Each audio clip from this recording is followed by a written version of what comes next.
Get to say hello to this man, 14-year-old Lane Frank, the host of Schoolyard Sports, the podcast. He's our new 6 o'clock regular on Thursdays, and he's brought to you by none other than, you guessed it, folks.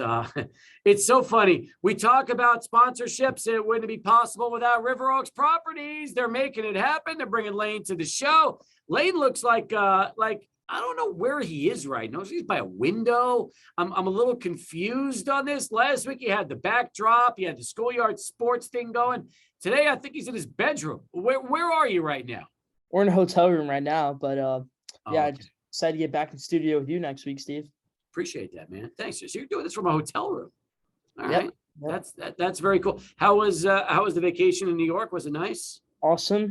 Mets obviously got clobbered, so tough stuff there. But yeah, it's been awesome. Yeah, Mets disappointing end, right? As a Met, listen, I've been through a lot of these kind of seasons, so it doesn't surprise me. I'm just disappointed in the way things ended, but unfortunately, the Mets, they'll do that. They'll rip your heart out after they tease you, making you think that this is going to be a special year, right?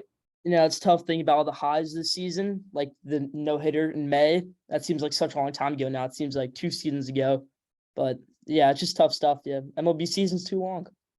Well, listen, here's my suggestion. Let me know what you think about this, okay? Because this does not appear on the Schoolyard Sports podcast, which drops, I think, later today, right? If it hasn't dropped already. But Audio you can use this. This is free. This is a gift from me to you, okay? So here's what I say they should do.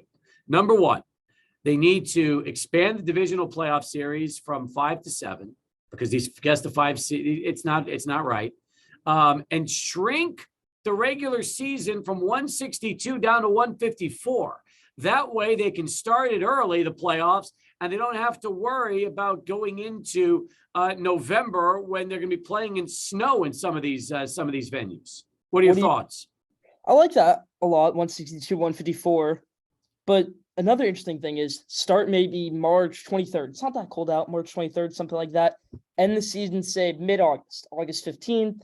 August 20th, something like that. You get good 115, 120, whatever amount of games it is. A lot of games in that range, Steve. I think that's the best way. Baseball is a stat-driven sport. It's tough stuff. I mean, you're never going to see a guy break a home run record ever again, so that's going to be the tough spot of Lane, you can't play 120 games. We can't do that to baseball. We can't. It's too. Listen, 154, okay?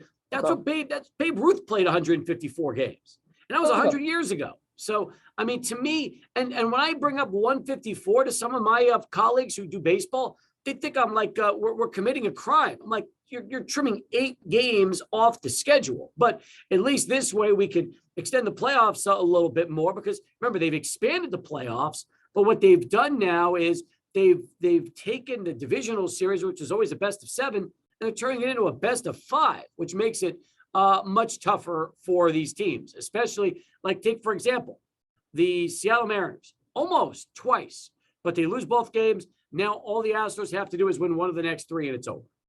I mean, that's the weird part about baseball, though. Like, Mariners obviously aren't a better team than the Astros, but like you said, should be 7, not 5. Well, the Astros, they got lucky. Let's be honest. In game 1, Mariners had them down. You got to finish. You got to close them out. And Jordan Alvarez is probably the most feared hitter right now in baseball when you see what he does. I mean, back in May, I called him the best hitter in the AL. So, over Aaron Judge. Yep. And Aaron had a terrific year, but I don't know. It just seems amazing. Like when the money is on the line and Jordan is up, he's doing something big every single time. You know that? Yeah, I mean, he's amazing, Jordan. Air Jordan. Root for him. He won Rookie of the Year. It's been amazing for the Astros. He really has. Lane Frank with us here, the host of Schoolyard Sports, as we continue here on Sports Talk. All right, let's also talk a little college football with you last week. Surprised by any of the results we saw around the world of college football? Oh, yeah. I mean, there are a lot of great games of college football. In the Sun Bowl picks, I went 8 out of 10. But, yeah, definitely the A&M game, that was awesome to watch as a fan. I mean, I think A&M matched up really well with Alabama in that game. Haynes King didn't have to do that much, but that defense just played so well. I mean, you saw their 5-star recruit, Walter Nolan, forcing 2 fumbles. He just played great in that one. A&M probably should have won that one, came down to the wire. Evan Stewart, that's the guy to look out for in a few years. Could win the Biletnikoff Award in a few years. He's amazing. He played amazing in that game. So, yeah, a lot of interesting college football results. I'm not too worried about Bama. I know a lot of people are worried about that Bama Texas A&M game, saying, "Oh, Texas A&M, they're not that good of a team. They almost upset Bama." Texas A&M, good defense, good environment. I know it was in Bama. Still, Bama, yeah, interesting stuff right there. Lane, I don't want to take anything away from Schoolyard Sports, but I do want to get your picks on two games in particular. First being USC and Utah. Second being Michigan and Penn State. Who do you have in those two games and why? So I picked both these games on my show. USC clobbers Utah on this one. Let me say why. Utah runs the ball well. They manage the game well with Cameron Rising. He can run the ball well. He's mobile. The thing they struggle with most is a mobile quarterback. Game one, Anthony Richardson. I picked them to lose. They won. Anthony Richardson, Florida won. I picked them to win. Played great in that one. Mobile quarterback. They couldn't stop the run. Against UCLA, Dorian Thompson-Robinson. I picked UCLA to win that one. UCLA controlled the game the whole entire time. Against Utah, they ran the ball well. Caleb Williams may be the most explosive quarterback in college football. He can run the ball well. He can throw the ball well. He's mobile. This team creates turnovers. I think they're going to destroy Utah in Utah. And then for Michigan, Penn State, you know me. I'm a Michigan fan, obviously, but let me bring you some key points right here. J.J. McCarthy extends plays like no other in college football. Number 2 dual threat quarterback in the class of 2020. Amazing quarterback, 2021. Amazing quarterback, in my opinion, J.J. McCarthy. Blake Corum, the best running back in the country. Mike Morse and Yabi Oki, two of the best pass rushers in the country. You know the turnover buffs that they have after they get turnover. They take a picture with their glasses on. I think Michigan wins this one. They stopped the run. Michigan destroyed Penn State in sacks last year. I think they won this one again. Give me Michigan in Ann Arbor. You are so biased. It is beautiful. You are as Okay, they're number 5 biased in the as country. it gets. Okay, but I brought up so many good points right there. You did bring up so many good points, but you're still fully biased when it comes to this prediction. All right. Let me explain why I'm not biased, though. Michigan last year, best offensive line in the country. They were voted as the best offensive line in the country. They brought in the best center in the country last year as a transfer. Blake Corum, most touchdowns in college football right now.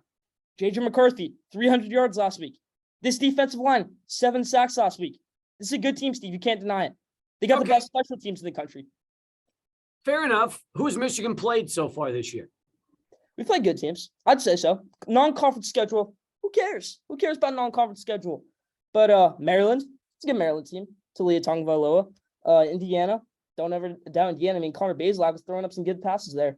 Iowa. Obviously, they got the good defense, but Michigan went up 20-0 in that game, Steve. So, yeah, I think Michigan, legit. People like to hate in their schedule, but Ohio State is a bad schedule too. Not like they've done any good ones this year. That's true. That's true. But Njigba's been hurt. I'm interested to see he was the guy. He was listen, stop. He was the guy coming into this season. And then he gets hurt the first game of the year. He really hasn't been the same since, and he's still out right now. So it's almost like Ohio State realizes, well, we'll keep our star receiver out until the schedule gets a little tougher. Then we'll try to bring him back for the big ones. Well, they don't have to play him at all. They got Marvin Harrison Jr., arguably the best college football wide receiver. And Emeka Egbuka, arguably the second best wide receiver in college football. Or number 1, Brian Hartline. He's going to get a head coaching job one day. He's their wide receiver coach. He's amazing. They're amazing at recruiting. They got Julian Fleming, number 1 recruit in the 2020 class. They're a wide receiver factory right now.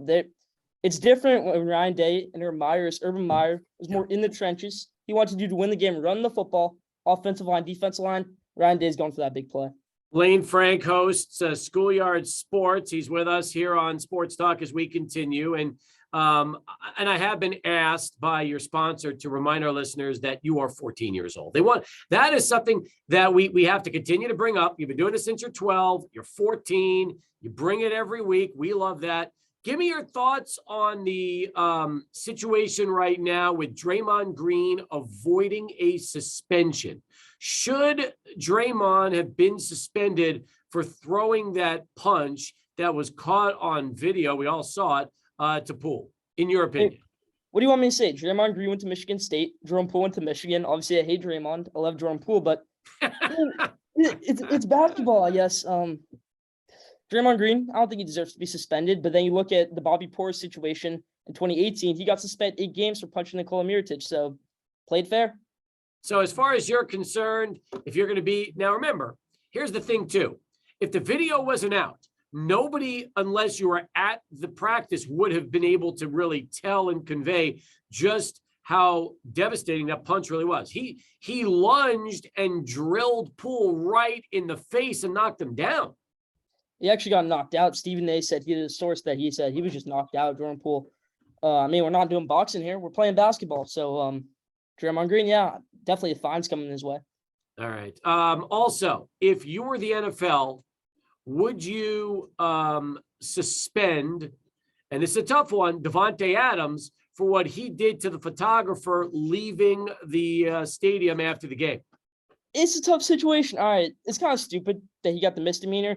He's not even going to stay in Kansas City. Something weird's going to happen there. But obviously, you're just frustrated. The guy was in his way. It's fully Davante Adams' fault. I'm not saying anything like that, but the guy filed a police report. The guy got up right away. Didn't seem like a big hit. Davante Adams shouldn't be suspended. He apologized. He apologized numerous times. Seemed pretty sincere. Just work it out. Davante Adams, don't be suspended. Just work it out. I mean, and that's the other question, okay? Is there a, there's the do's and don'ts of what you can't do in sports. Now, we talked about this.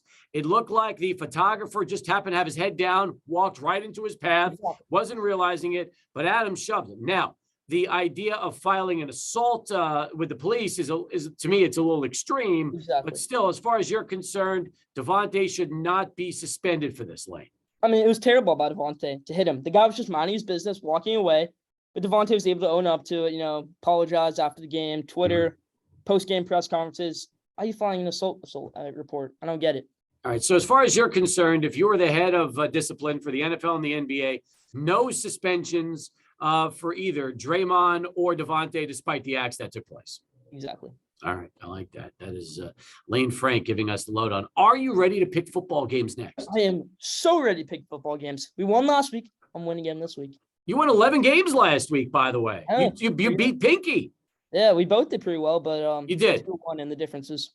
All right. Listen, hang tight. And when we come back, we'll get to our football segment of picking games. Okay. All right. You got it. I'm excited too.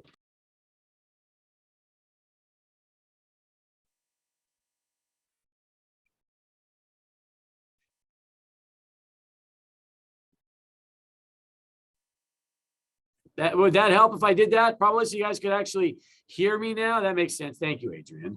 All right. So as I mentioned, we have Lane Frank with us right now. We also have Rob, one of our listeners, via Zoom, and we will play this week's NFL picking contest. By the way, Rob, we appreciate you joining us today. Welcome aboard. Are you ready to go up against a 14-year-old Lane Frank head-to-head?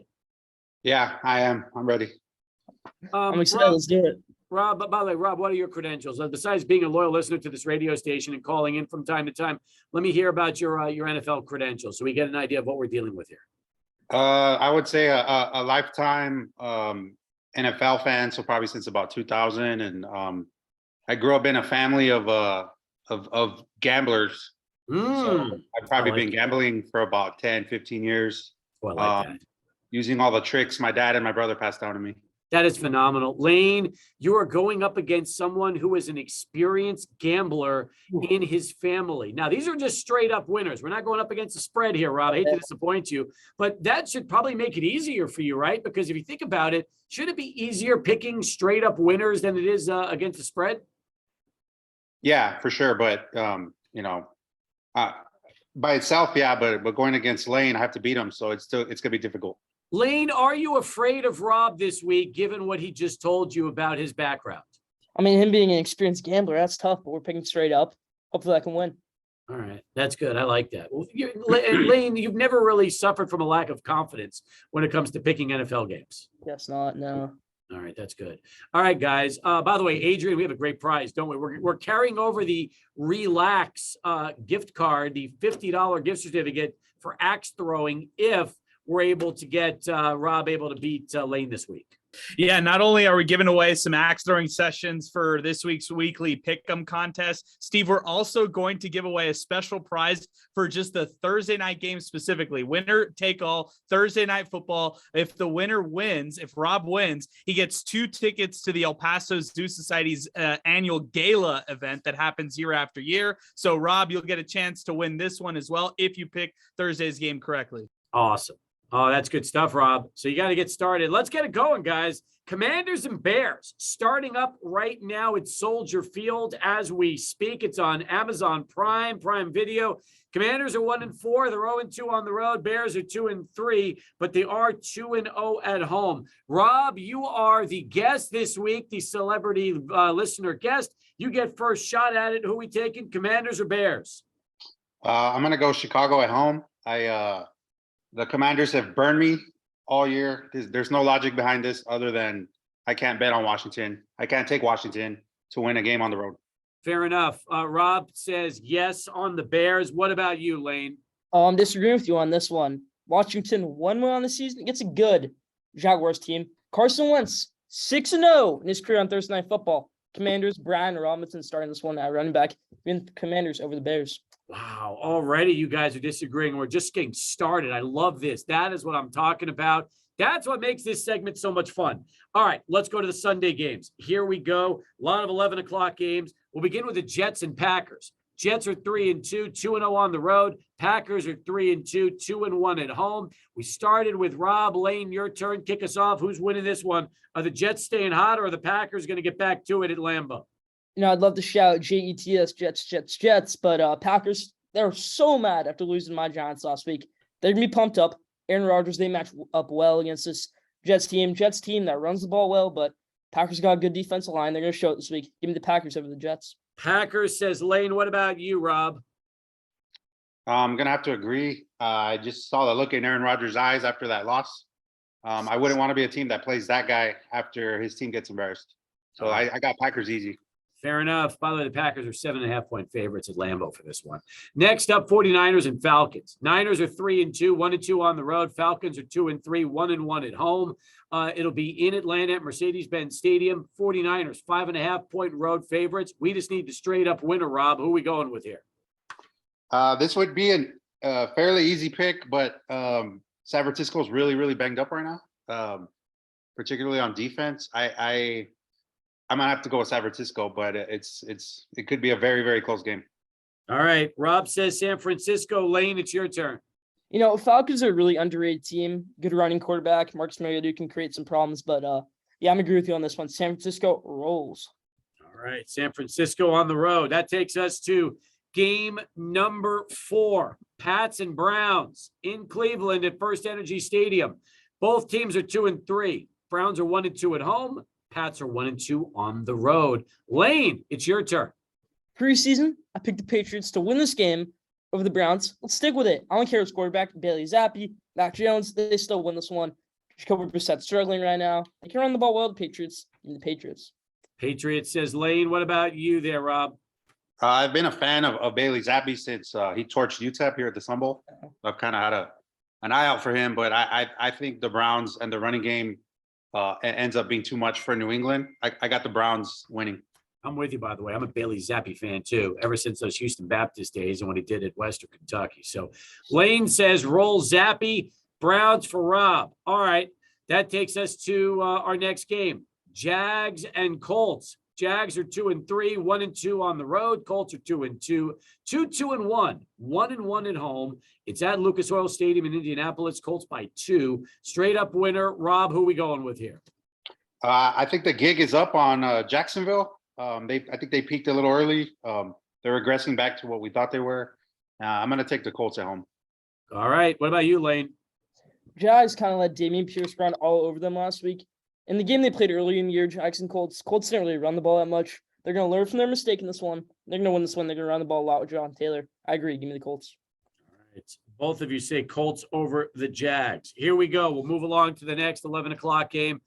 4-1 Vikings visiting the 3-2 Dolphins. Dolphins are perfect at home. Vikings are 1-1 on the road at Hard Rock in Miami. Minnesota is a field goal favorite, but we need a straight up winner, Lane. Skylar Thompson starting the game for the Dolphins. Skylar Thompson was a horrible college football quarterback. I'm not even gonna lie. Kansas State wasn't that good there. Chris Kleiman finally found his guy in Adrian Martinez, but Skylar Thompson really didn't do much at Kansas State. Don't expect him to do much in the NFL. Vikings are one of the best teams in the NFL right now. They moved to 5 wins in the season. Why, by the way, how does a guy who's so terrible in Skylar Thompson, how is he an NFL quarterback? athleticism, Steve. That's all it is athleticism. Because he can play wide receiver if you need to. He can play tight end. That's why you pick these guys in the 7th round, college quarterbacks. They can play different positions. All right. Lane goes Vikings. What about you, Rob? I'm gonna go the opposite way. I'm gonna pick the Dolphins at home. I think the Vikings defense lets the games get way too close in the end. They've won a couple of games they shouldn't have, and I think the Dolphins squeak it out at home. All right, Just moving along. There we go. Bengals Saints up next. Next 11 o'clock game. Bengals are 2-3, 1-2 on the road. Saints are 2-3, 1-2 at home. It's at the Superdome in New Orleans. Cincy favored by 1.5. Rob, get it started. Who's winning straight up? I'm gonna go with the Saints at home. I really like what I saw last week. I do like them at home, and I don't like the Bengals protection package for Burrow. So I'm gonna go with the Saints. Saints says Rob. What about you, Lane? Welcome home, Joe Burrow, back to the Bayou. There's going to be a lot of Joe Burrow LSU jerseys in that stands. There's going to be so many. Bengals win this one. Saints, they used Taysom Hill so well last week. That was against the Seahawks. Bengals have a better defense than the Seahawks do. They win this one. Give me the Bengals over the Saints. You guys have disagreed on 4 of the 6 games so far, or 7 games. I love that. There's a lot of variation this week in our picks. That's good. I like that's what we're all about. Giants and Ravens are next. Ravens are 3-2, perfect on the road. Giants are 4-1, 2-1 at home. Giants coming off that big win out there in London against the Packers last weekend. It's at MetLife. Baltimore 5.5-point favorites. Lane, who are we taking? Ravens are my Super Bowl preseason Super Bowl pick. Lamar Jackson is my preseason Super Bowl MVP. As much as I love to pick my New York Giants, I'm going to show that I'm not bossed here, Steve, like I did last week. Ravens win this one over the Giants. All right, says Lane. Ravens. What about you, Rob?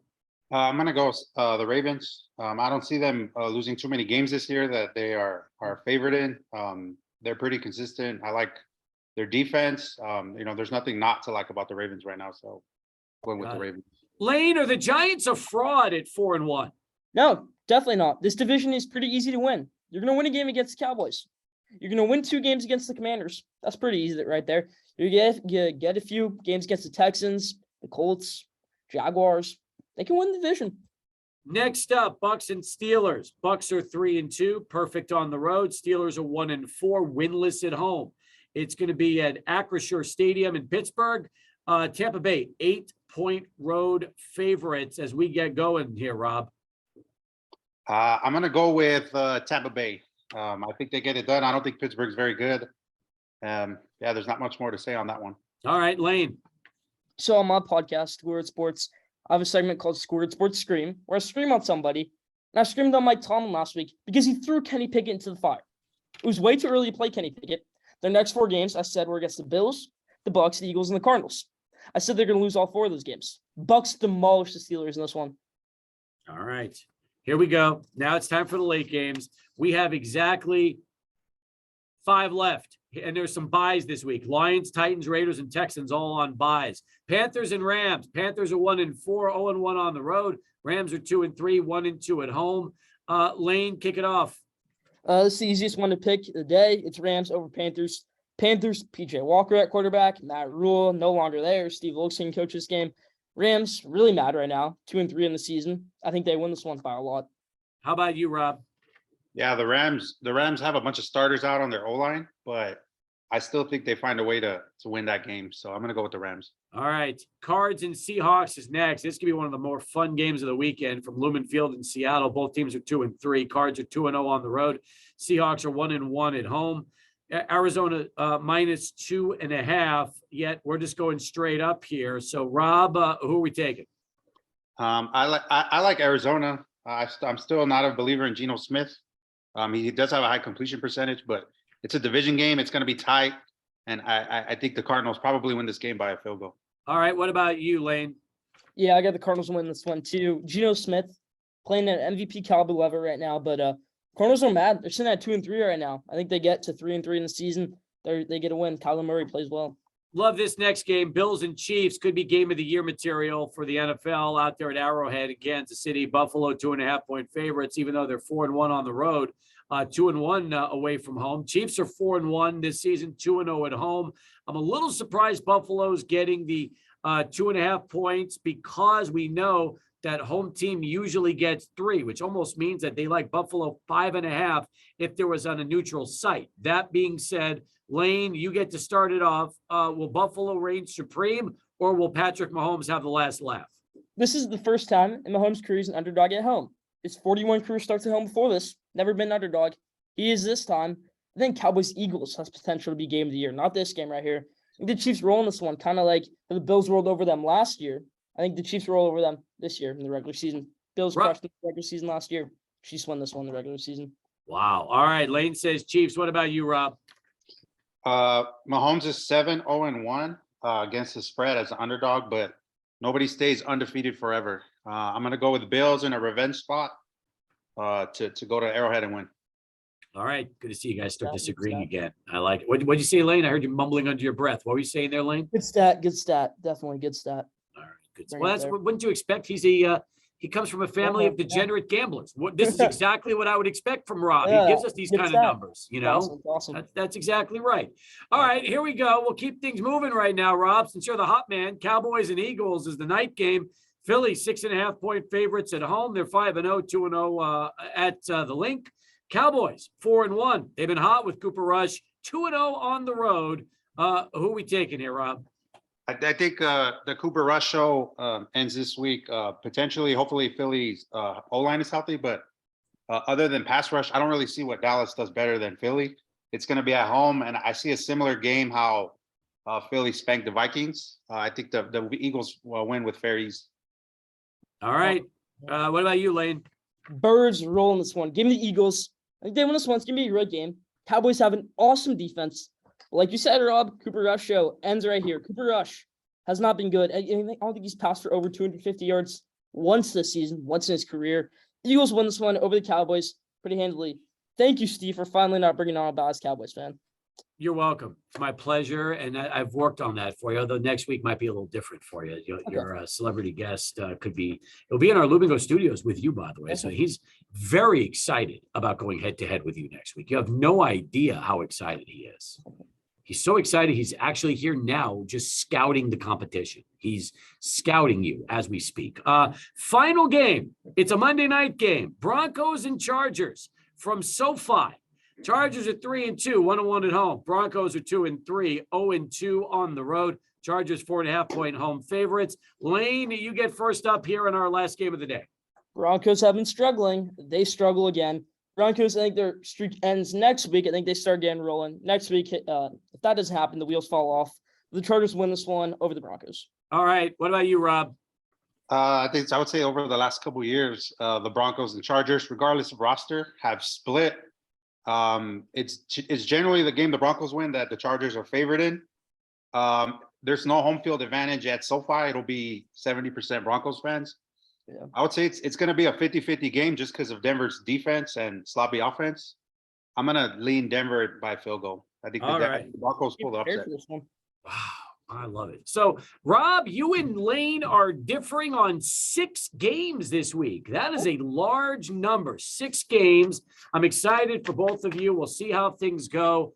Any last words of encouragement, Rob, that you'd like to give Lane, and we'll let Lane return the favor before we end this segment. No, just thanks for having me on. Thanks for having me on the show. I love your show, and good luck to Lane. And let's just hope the Broncos, Padres pull it off. All right, Broncos and Padres for Rob. By the way, we're scoreless late in the first quarter for the Commanders and Bears, in case you're wondering that one. Lane, any final thoughts for Rob this week? I appreciate it so much for coming on, Rob. You're amazingly prepared. Keep on betting. Keep on using those stats. Appreciate it. Good stuff. Lane, you don't know who the celebrity guest will be picking against you next week. We'll keep that as a surprise. But since that individual is listening to this segment right now, but you can't see or hear him, any message about what that person should do in terms of being prepared to go against you next week?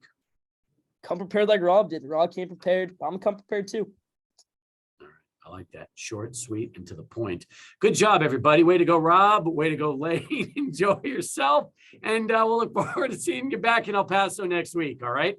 Appreciate it. See you back, Steve. All right, guys. Take care, Rob. Good luck. Good luck.